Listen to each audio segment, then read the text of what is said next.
ነዚህ አውቃለሁ እኮ በጣም አስከፍቼሻለሁ። ምንም አትፍሪ።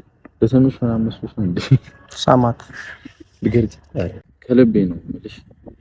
እግርሽ ስር ወድቄ ምን እያደረክ ነው እንዴ? ብሩኬ ተነስ፣ እግዚአብሔርን ተነስ ብሩኬ። በቃ እንደማንኛውም ሰው እንቀጥላለን።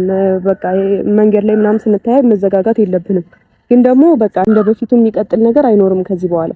ይቀጥል ቢባል ራሱ እንዴት ነው እንደ ድሮ መሆን የምንችለው? ነው እናንተ አንቺንም በብዙ ነገሮች ምን ያቀታናል?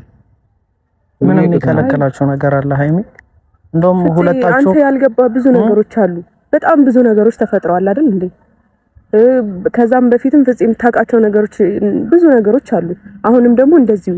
ስለዚህ ምንም እኔ ተንበርክከኝ ይቅርታ ጠይቀኝ ቤተሰብ ዛሬ በጣም በሚያሳዝን ርዕስ ነው የመጣሁት ማለት ነው። እንግዲህ መግቢያው ላይ እንደሰማችሁ እንዳዳመጣችሁ ሃይሚና ብሩኬ ፍፄ ያው በሃይሚ ቤት ከቼ ብለዋል ማለት ነው።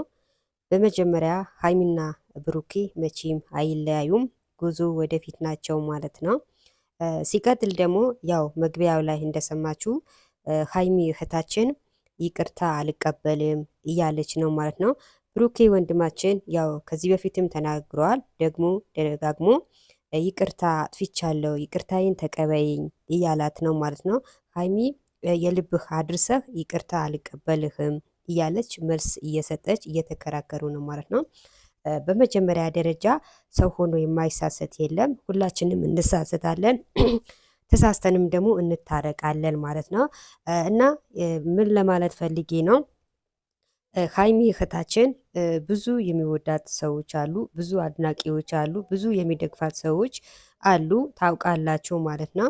እና ሃይሚ ለተመልካቾቿ ብላ የሚወዷትን ሰዎች ብላ ይቅርታ መቀበል አለባት ነው ምለው ማለት ነው።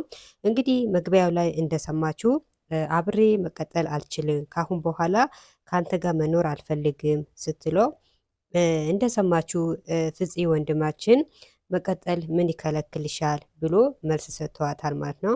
ፍፄ ወንድማችን የማያውቀው የለው፣ ሁላችንንም እናውቀዋለን። ፍፄ ወንድማችን ደግሞ ሃይሚ ስታለቅስ ከጎኗ ቢሆን፣ ስትከፋ አብሮ የሚከፋ፣ ስታለቅስ እንባዋ የሚያብስ ወንድሟ ነው ማለት ነው። ዛሬ ግን ይቅርታ መቀበል አለብሽ እሺ በዩ እያለ እሱንም ደግሞ ያው መልስ እየሰጠ ነው ማለት ነው።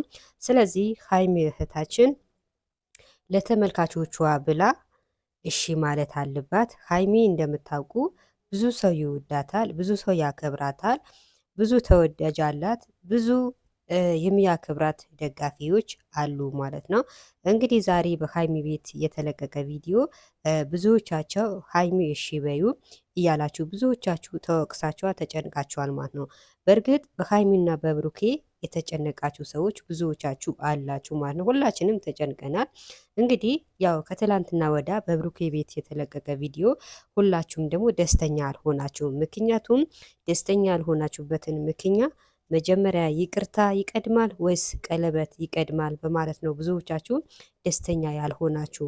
ብዙዎቻችሁ ብሩኬ ጥፋተኛ እንደሆነ ነው የተናገራችሁ። ምክንያቱም መጀመሪያ ቀለበት ከማሰርህ በፊት ይቅርታ መጠየቅ ነበረብህ፣ ይቅርታ ማለት ነበረብህ ብላችሁ የሃይሚ የምትወዷት ሰዎች ደስ አላላችሁም ማለት ነው። እንግዲህ ብሩኬም ደግሞ ያው ተቀብሏል። አዎ ጥፋተኛ ነኝ፣ መጀመሪያ ይቅርታ መጠየቅ ነበረብኝ፣ ግን ይሄ ነገር አልመጣልኝም ብሎ መልሰዋል ማለት ነው። እና ስለዚህ ሃይሚ እዚህ ጋር ለተመልካቾቿ ብላ በቃ እሺ ማለት አለባት፣ መረጋጋት አለባት። ሃይሚ እንደምታውቁ ብዙዎቻችን እንወዳታለን፣ ብዙዎቻችን ደግሞ እናደንቃታለን። እና ብሩኬ አጥፍቻለሁ ይቅርታ ያላት ነው። እንግዲህ ሃይሚም ደግሞ እሺ ማለት አለባት። ምክንያቱ ያው ታውቃላችሁ መዳም ቤት ሆኖ የሚሰሩ እህቶቻችን አንዴ የመዳም ስራ እያሉ አንዴ ከሃይሚ እየተጨነቁ ሃይሚና ብሩኬ ሳይታረቁ ቁርስ አልበላም፣ ምሳ አልበላም፣ መክሰስ አልበላም፣ እራት አልበላም ብለው ብዙዎቻቸው በሃይሚና በብሩኬ የተጨነቁ ብዙ ወገኖቻችን አሉ ማለት ነው። መቼም እኛ ሃይሚን ወደን ብሩኬ የምንልየበት ምክንያት የለም። ብሩኬም ደግሞ ወደን ሃይሚ የምጠላበትን ምክንያት የለንም። ምክንያቱ ሃይሚና ብሩኬ አንድ ናቸው ማለት ነው። አሁንም ደግሞ የሀይሚ ደጋፊዎች ጎበዞች፣ ጀግኖች አላችሁ። አሁንም ቢሆን ሀይሚ እሺ ማለት አለባት። ምክንያቱም የሀይሚ ደጋፊዎች ብዙዎቻቸው ተጨንቀዋል። መቼ ይሁን ይታረቃል? እውነትም ይለያዩ ይሁን ወይስ አንድ የሆኑ ይሁን በማለት ብዙዎቻቸው እንግዲህ ያው ተጨንቀዋል ማለት ነው።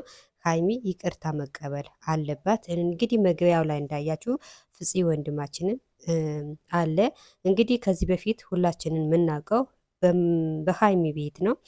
ፍፄ ሀይሚ እህታችን ስታለቅስ ወይም ደግሞ ሲከፋት የማይወድ ወንድማችን ነው ማለት ነው። ዛሬ ግን እሺ በዩ ለምን እምቢት ያለሽ ለምንድነው አብረሹ ማትቀጢ ምን ችግር አለው እያላት እንግዲህ ዛሬ እሱ ራሱ በጣም ቅር ብሎታል።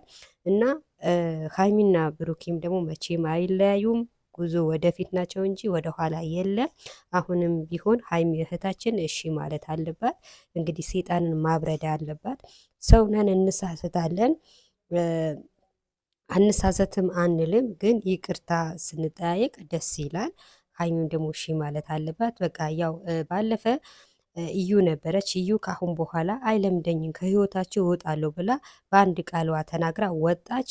እንግዲህ የሀይሚ ደጋፊዎች እንደዚህ ጀግና ናቸው። እውነቴ ነው የምላቸው። ሁለተኛ ሀይሚና ብሩኬ እንዳትል አባረራችኋት ማለት ነው። እንግዲህ አሁንም ቢሆን ሀይሚና ብሩኬ ወደፊት ነው እንጂ ወደ ኋላ የለም። መታረቅ አለባቸው። የሀይሚና የብሩኬ ደጋፊዎች ብዙዎቻቸው ተጨንቀዋል። እሺ ማለት አለባት።